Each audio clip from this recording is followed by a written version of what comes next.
ഇന്നും ഞങ്ങൾ ആ മുഖം ഓർക്കാറുണ്ട്. അവനുണ്ടായിരുന്നുവെങ്കിലെന്ന് ഞങ്ങൾ വിചാരിച്ചു പോകാറുണ്ട്.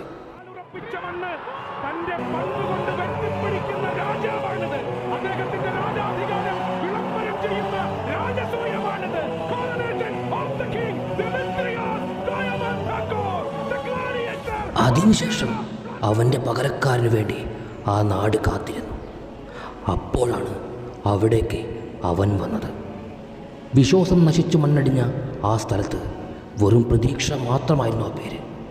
വാഴ്ത്തുപാട്ടുകളും മുൻവിധികളും ഒന്നും തന്നെ അവിടം കേട്ടിരുന്നില്ല. അവൻ അവരെ രക്ഷിക്കുമോ എന്ന് പോലും അറിയില്ലായിരുന്നു. പക്ഷേ അവൻ്റെ കണ്ണുകളിൽ ഒട്ടും ഭയമുണ്ടായിരുന്നില്ല. പിന്നീട് എന്താ സംഭവിച്ചവിടെ? അതൊരു കഥയാണ്. അവൻ്റെ രക്തം കൊണ്ടെഴുതിയ കഥ.